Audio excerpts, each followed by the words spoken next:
Un grand bonjour à vous toutes et à vous tous. Merci d'être avec nous sur la chaîne Tech & Co et bienvenue dans ce nouveau numéro de Tech Hebdo. Vous le savez, tous les lundis, on commence la semaine par un petit débrief de l'actu de ces derniers jours. Bienvenue donc avec au sommaire pour ce nouveau Tech Hebdo en ce 1er mai. Eh bien, on va parler d'Elon Musk qui est à la tête de Twitter depuis 6 mois. Quelques petits rebondissements, on évoque tout ça avec Margot Vuillet dans quelques instants. Et puis, on découvrira un nouveau masque de VR, alors dédié aux pros, mais très intéressant. Il s'agit de Pico et son G3. Et on s'intéressera, puisque ça y est, le printemps est là, on s'intéressera à des applis justement pour préparer l'arrivée du printemps et ce sera avec Eva Serrayol qui sera sur notre plateau. Voilà le sommaire plutôt sympa de ce Tech Hebdo. Merci d'être avec nous comme chaque lundi. Bienvenue à vous toutes et à vous tous.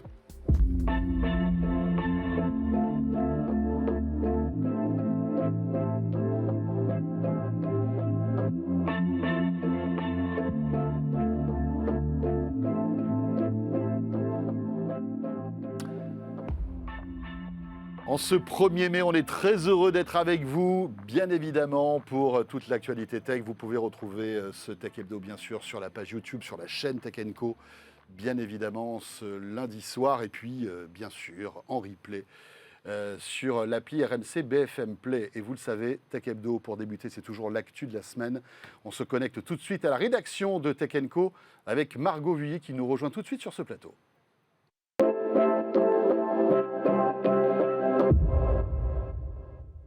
Bonjour Margot. Bonjour François. Ravi de te retrouver, Margot De Vuillet, même. donc de la rédaction de Tech & Co, avec évidemment pas mal d'actu. Et on va commencer par ce chiffre, 40%. 40% des femmes qui jouent aux jeux vidéo ont déjà été victimes d'une forme de sexisme. Margot. Oui, c'est une étude IFOP qui est parue la semaine dernière sur le sexisme dans le monde du gaming. Et donc ce chiffre, 40% des femmes ont ainsi déjà été victimes d'une forme de sexisme, sachant que 6 femmes sur 10 jouent aux jeux vidéo. Donc c'est une passion qui se répand notamment chez les femmes. Et puis c'est un sujet qui reste un petit peu tabou quand même si on voit que la parole se libère quand même, notamment dans le milieu du streaming. Par exemple, la streameuse Magla sur Twitch qui en parle beaucoup sur les réseaux sociaux. Oui, sur les réseaux sociaux, notamment sur Twitch, je crois. Oui, exactement. Après, c'est vrai que tout dépend les types de jeux aussi, je crois. Oui, ça concerne beaucoup, notamment les jeux de combat. 66% des femmes joueuses qui sont spécialisées dans les jeux de combat, contre, alors on ne va pas dire seulement, parce que ça reste un chiffre très haut, mais 26% des joueuses qui jouent à des jeux de simulation ou de réflexion. Donc il y a un ratio qui est... Tiens, c'est étonnant. Ouais. Et puis des techniques aussi pour éviter ces attaques. Oui. Alors, première technique, ce qu'elles appellent un petit peu des stratégies d'évitement, ne pas dévoiler son genre quand on joue à des jeux en ligne ou avec d'autres joueurs. Après, c'est difficile parce que dans de plus en plus de jeux, on dialogue aussi. Donc, oui, c'est ça. Et puis rendre un peu la chose un petit peu vivante. Ou encore, ne pas jouer en ligne ou ne pas prendre part aux discussions vocales. Ouais. C'est se mettre des limites alors on peut prendre du plaisir et juste parce qu'on est une femme. On va massacrer le plaisir en fait de jouer comme ça en ligne, c'est vraiment dommage. Ouais. Et puis du côté aussi des joueurs masculins, 1 joueur sur 3 qui se dit féministe dans cette étude. Un autre chiffre, 67% des hommes qui se disent plutôt gamers adhèrent à au moins un stéréotype sexiste. Donc des chiffres qui restent assez conséquents et je pense qu'il faudra encore un peu de temps pour que le milieu du gaming toutes ces tendances évoluent positivement, on va dire. Alors, un autre chiffre maintenant, c'est 6, et c'est plus précisément 6 mois, puisque ça y est, ça fait 6 mois qu'Elon Musk est à la tête de Twitter. C'était, rappelez-vous, le 27 octobre 2022, on s'en souvient encore. Et de l'eau a coulé sous les ponts. Il s'est passé beaucoup de choses en 6 mois. Il s'est passé quand même pas mal de choses, Margot, tu voulais revenir. Je pense que Elon Musk fait parler de lui plusieurs fois par jour. Certes, c'est sans doute voulu en plus, et sa stratégie tient la route. Ouais. Donc il y a eu Twitter Blue, déjà. Oui. On a vu il y a quelques jours les anciens badges de certification qui demandaient une authentification ont disparu pour laisser place à l'abonnement payant.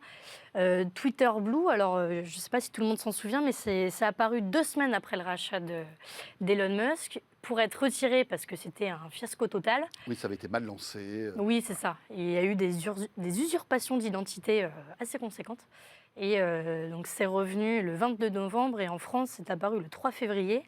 Peut-être pour ceux qui nous regardent, Twitter Blue, donc, qui sert à modifier des tweets, à faire des tweets de plus de 4000 signes, avoir moins de publicité aussi dans son fil Twitter. Sauf que tout ça, ça a amené une certaine pagaille dans les badges, donc notamment au niveau de ses anciennes certifications. Il y a aussi des nouveaux badges, les badges gris, les badges or.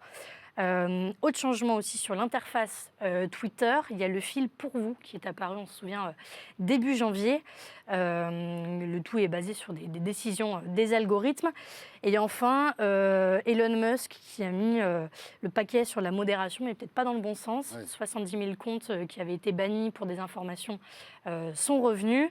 Et puis, il a licencié aussi une grande partie des équipes de modération. Donc, oui. Parce que c'est là aussi des points, on va dire, importants de ce rachat de Twitter, c'est qu'il a viré plus de la moitié en fait, des effectifs. Oui, exactement. Et dont les équipes de modération. Entre autres, voilà, des développeurs, enfin, etc. On se souvient d'histoires incroyables. Ouais. Des gens venaient travailler le week-end et puis ils étaient jugés pendant le week-end. S'ils faisaient l'affaire, ils étaient conservés. Oui, il y en a qui ont même été licenciés par un tweet. Oui, c'est ça, incroyable. Donc tout cela engendrait des pertes, les annonceurs. Oui, parce que c'est vrai qu'il y a, on va dire, la sanction financière aussi derrière. Bah oui, et puis ça retombe sur Musk. Finalement, c'est peut-être lui qui est perdant dans l'histoire.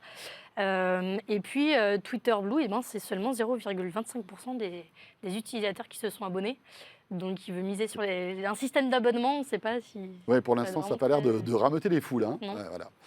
Voilà. Dans l'actu aussi, Margot, tu voulais nous parler de ce... alors voilà, là on part dans le vintage, dans le rétro gaming. Et pour tous ceux qui ont connu la Nintendo NES, eh bien cette Nintendo NES va pouvoir ressortir de la cave et du carton parce que grâce à une innovation française, elle va redevenir au goût du jour. Oui, on se souvient de la Nintendo NES qui est sortie il y a 40 ans.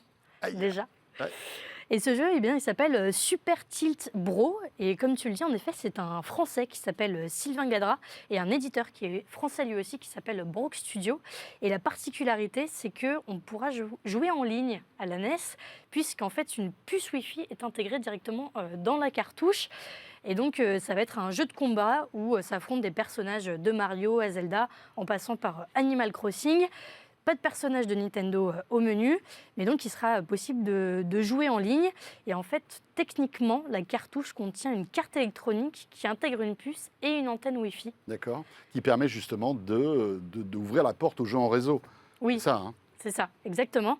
Et donc il y aura différents modes de jeu. On pourra jouer en mode compétition, en mode occasionnel, même des salles privées. Et puis ça marche très très bien, puisque... le jeu en fait est financé grâce à une campagne de financement participatif et au bout de 3 jours il y a déjà 40 000 € qui ont été levés, donc je pense que... ça c'est tous les anciens geeks fans de jeux vidéo qui ont investi là-dessus. Un petit peu l'histoire du début.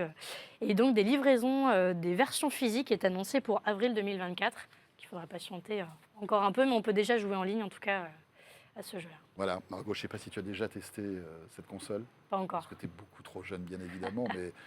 Pour ce qui me concerne, c'était mes premiers émois de jeux vidéo et c'était incroyable, quoi. Les Zelda, les Super Mario là-dessus, c'était fou. Et le fait de se dire que ça revient aujourd'hui, c'est assez amusant. Et avec la fonctionnalité donc, de jeu en réseau, ça peut être plutôt cool. Et dans l'actu aussi, on va terminer par Netflix. Margot, alors on en parle depuis un moment, c'est un beau serpent de mer cette histoire. Voilà que la fin du partage de comptes revient sur le tapis. Et pour l'instant, ce n'est pas forcément gagnant pour Netflix. Non, c'est même perdant. Perdant, d'accord. Puisqu'en fait, donc, la fonctionnalité n'est pas encore disponible en France. Mais là, c'est en Espagne, 1 million d'utilisateurs qui ont fui très clairement la plateforme. Puisque c'est disponible en Espagne depuis début février, où Netflix en fait, avait instauré des frais à hauteur de 5,99 € par mois pour les utilisateurs qui souhaitent partager leurs identifiants à un autre foyer. Donc si on veut partager son compte, Avant c'était gratuit, maintenant on te détecte et on te dit il faut que tu rajoutes 6 €. Voilà, donc ça n'a absolument pas plu aux utilisateurs. 1 million, comme on le disait. Et donc cela fonctionne en fait avec un système de détection des comptes partagés avec... une surveillance des adresses IP, des identifiants de compte, l'activité des clients. Résultat, les résiliations d'abonnement pour les 3 premiers mois de l'année sont 3 fois plus importants sur les 3 mois qui ont fini l'année 2022. Ah oui, c'est pas bon donc. C'est Ouais, conséquent. c'est un petit signal d'alarme quand même pour Netflix. Alors ils sont malins parce qu'ils font pas ça d'une manière mondiale d'un coup. Ils testent ça sur des pays pour voir comment réagissent les pays. Je crois que ça a été lancé au Portugal aussi. Oui, Euh, Portugal, Canada. Voilà, on Mais va ça n'a voir ce que pas ça donne. été freiné, puisqu'en Non. tout cas, ça devrait arriver en France d'ici juin. Donc, on verra ce que ça donne. On verra bien si on s'abonne, on continue notre abonnement ou si on se désabonne suite à cette petite option qui va vite arriver. Merci beaucoup Margot. Margot Vuillet donc de la rédaction de Tech & Co. Et tout de suite, bien sûr, on accueille notre premier invité dans cette émission.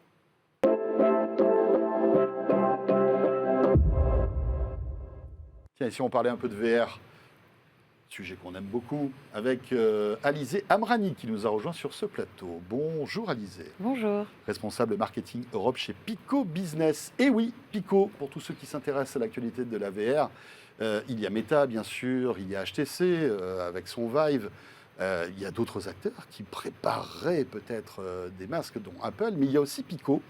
Pico qui appartient au chinois ByteDance. Et vous avez dévoilé, Alizé, le Pico G3, alors qui est un masque, on va dire, qui est plutôt réservé au business. C'est toujours intéressant de voir un petit peu quels sont les usages de cette réalité virtuelle dans le monde du business. Est-ce que déjà vous pouvez nous présenter ce masque, s'il vous plaît? Oui, bien sûr. Alors, le nouveau Pico G3 que nous avons lancé il y a 2 semaines à l'événement Laval Virtual en France, c'est un produit qui est un peu le produit porte d'entrée pour toutes les applications professionnelles et pour donner l'accès à la VR à des applications, enfin pour les domaines de l'éducation, de la santé, de la formation professionnelle, mais également dans le domaine de la culture. Donc, énormément d'applications. Oui. Est-ce que les entreprises sont intéressées aujourd'hui d'utiliser la VR, par exemple, pour la formation? Vous voyez que ça commence à décoller? Oui, ça commence à décoller pour la simple et bonne raison que ça diminue les coûts. Ça permet aux entreprises de former énormément de personnes en un court laps de temps. Et ça, c'est très intéressant. On travaille notamment avec nos intégrateurs, c'est ceux qui développent les applications sur nos casques. Donc sur le Pico G3, nous avons Uptail qui fait de la formation, qui offre des modules de formation aux grands noms de l'industrie française comme Vallourec ou Fnac Darty par exemple. Oui. Ça va être des formations en usine pour réduire les risques. Donc en plus, voilà, les personnes peuvent s'entraîner à gérer, à faire des tâches sur une grue ou sur une machine un peu dangereuse. Là, on est sur la VR, on n'est pas sur de l'AR. Oui, on est sur de la VR, tout à fait. C'est des mondes, c'est des vidéos en 360 qui sont recréées et en fait la personne est complètement immergée dans un monde dans lequel elle doit quand même s'entraîner et faire les tâches correctement. Voilà, on voit ce masque, évidemment, avec la batterie à l'arrière, etc. Il a l'air très confortable. Au niveau technologique, c'est pas le top du top chez vous, puisqu'il y a je crois le G4, c'est ça? Alors nous avons le Pico 4 Enterprise, on va dire le top du top. C'est ça. Celui-ci, comment se situe-t-il dans la gamme? Alors, c'est une très bonne question. Le G3, en fait, c'est l'entrée de gamme. Il est à 399 €. C'est un prix qu'on a choisi pour justement faciliter l'intégration de la VR en Europe, en fait, pour donner vraiment l'accès à tout le monde. Ensuite, nous avons le Pico Neo 3 Pro et le top du top que nous avons dans la gamme, c'est le Pico 4 Enterprise que nous avons lancé également il n'y a pas très longtemps, qui est équipé du suivi oculaire, suivi des mouvements du visage, mais aussi maintenant, on n'a plus besoin des contrôleurs, on peut participer. C'est-à-dire qu'avec les capteurs, en fait, ils détectent les mains. Détectent les mains, vos mouvements du visage, donc vos émotions, et le suivi oculaire pour voir où est-ce que vous regardez. Également une caméra frontale qui permet de faire des activités, enfin des applications de réalité mixte. Et donc, si vous voulez le tester, il y a Hangar Y qui a déployé 100 casques Pico 4 Enterprise avec Realcast, notre intégrateur, pour l'ouverture de hangar. En région parisienne, à Meudon, tout à fait. Tout à fait, un très bel endroit d'ailleurs en plus. Donc ce Pico 4 Enterprise qui est vraiment, on va dire, le concurrent direct du Quest Pro de Meta qui est sorti il y a quelques temps de cela. Il coûte combien le Pico 4 Enterprise? Il est à 799 €. Voilà, donc évidemment aussi moins cher que le Quest Pro, même si celui-ci accuse une baisse de prix. On voit que de potentiels concurrents pourraient arriver sur ce marché. On cite notamment Apple qui pourrait débouler là, dans quelques mois avec un nouveau masque. C'est plutôt une bonne ou une mauvaise nouvelle à votre avis, ça? Alors, on considère que c'est finalement plutôt une bonne nouvelle parce que ça veut dire que la VR, la XR de manière générale se démocratise et en fait c'est vraiment dans notre stratégie chez nous, chez Pico, de pouvoir donner accès à cette technologie qui est absolument fabuleuse à un plus grand nombre de personnes possible. Tout à l'heure, quand on parlait du G3 et qu'on parlait des exemples, il y a des exemples très marquants, par exemple dans le domaine de la santé. On travaille avec des partenaires comme Lumine ou HypnoVR qui aident les patients en hôpital pour gérer leur stress et leur anxiété grâce à la VR, mais aussi dans les EHPAD. Il y a une histoire que j'aime beaucoup raconter, c'est l'histoire d'une résidente en EHPAD qui, pour ses 100 ans, a voulu sauter en parachute. Ça a été fait, ça a été possible grâce à la VR. Oui, voilà. Elle est restée tranquillement dans sa résidence, elle a chaussé le masque. Exactement. Elle a vécu, ça va, elle a bien géré la situation. Elle va bien, elle va très bien. Donc voilà, c'est pour nous qui est de la concurrence qui arrive sur le marché, c'est preuve qu'il y a de l'intérêt. Ça doit être drôle de vivre comme ça un saut en parachute avec un masque VR. C'est possible. Ça doit être impressionnant. Et bien voilà, donc l'actu pour Pico, c'est ce Pico G3, donc pour les entreprises. Mais sachez qu'il y a toute une gamme qui existe aussi pour le grand public. Merci beaucoup Alizé Amrani. Merci. Responsable donc business chez Pico Europe. Et vous restez avec nous. On retrouve tout de suite Eva Serrayol pour les applis, sa petite sélection d'applis dans ce Tech Hebdo. À tout de suite.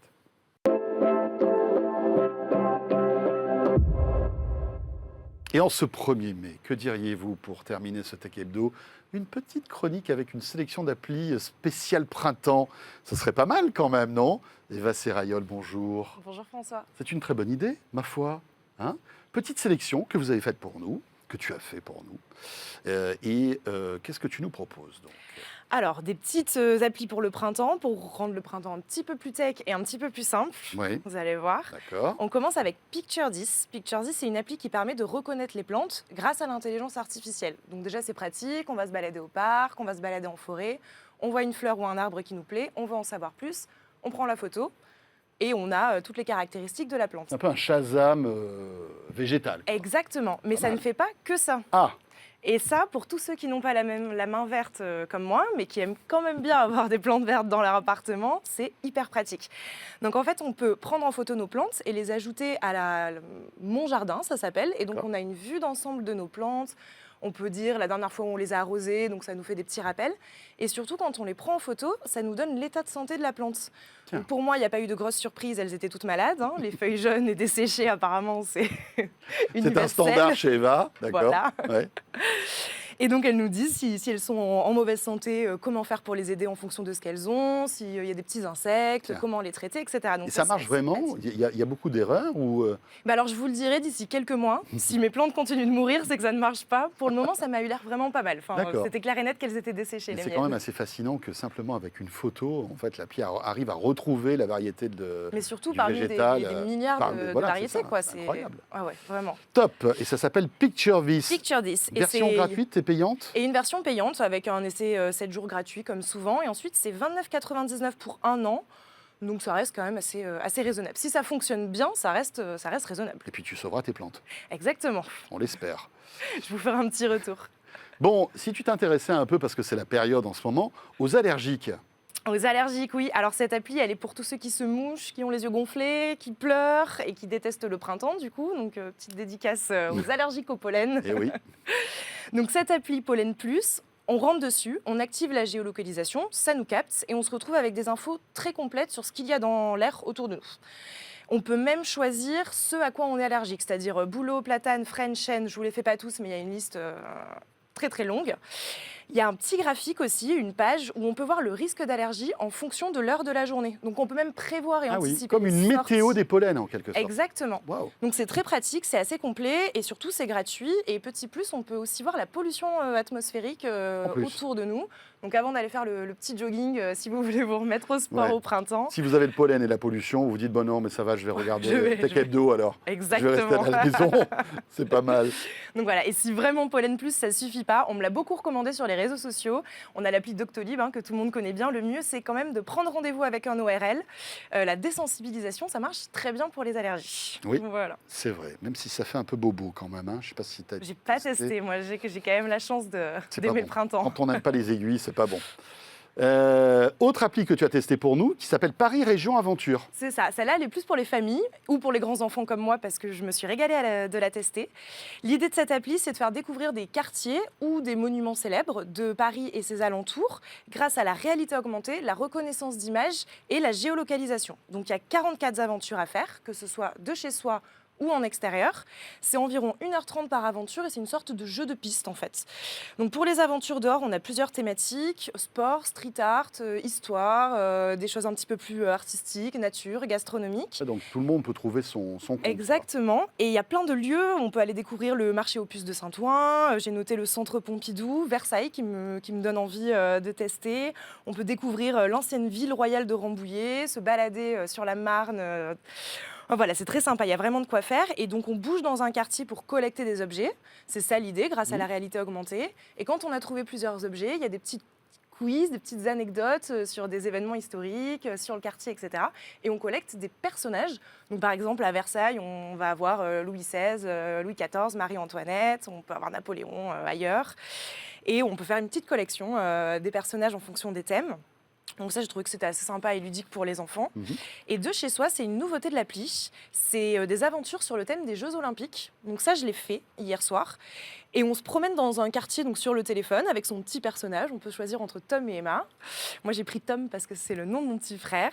Et voilà, il se promène, il collecte des objets. Et à la fin, j'ai eu Nicolas Karabatic, le joueur de handball. Et ça nous explique un peu sa vie, l'histoire du handball. Et c'est très sympa.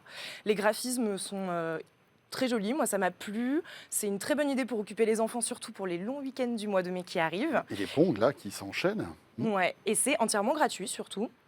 Donc c'est quand même le plus. Le seul petit bémol, c'est que pour le moment, c'est disponible uniquement pour Paris et sa région. Voilà. Bon, peut-être qu'on aura d'autres itérations et d'autres petits frères pour d'autres régions de France, ça serait pas mal. Merci beaucoup Eva pour cette petite sélection d'applis printanières, ça fait toujours plaisir et ça fait du bien. Voilà, il manque plus que le soleil qui vient, qui repart. Enfin, en tout cas, on parle de Paris. Après, dans le sud, je sais que ça va bien, il n'y a pas de souci. En tous les cas, merci de nous avoir suivis pour ce Tech Hebdo. Comme chaque lundi, c'est un vrai plaisir que de passer cette demi-heure en votre compagnie. Très bon 1er mai. Voilà, si vous en avez profité, profitez-en encore un petit peu. Et puis, on se retrouve très vite sur la chaîne Tech & Co. Et puis aussi, je vous rappelle, tous les soirs sur BFM Business, j'ai le plaisir de vous présenter Tech & Co. On parlait tout à l'heure de VR avec une émission spéciale VR tournée dans le métavers qui sera diffusée le 2 mai et qui est disponible si vous nous regardez après en replay. Il n'y a pas de souci pour découvrir à quoi peut ressembler une émission de télé en VR. Ça peut être intéressant si ça vous intéresse. À très vite et merci encore une fois de nous suivre. À bientôt.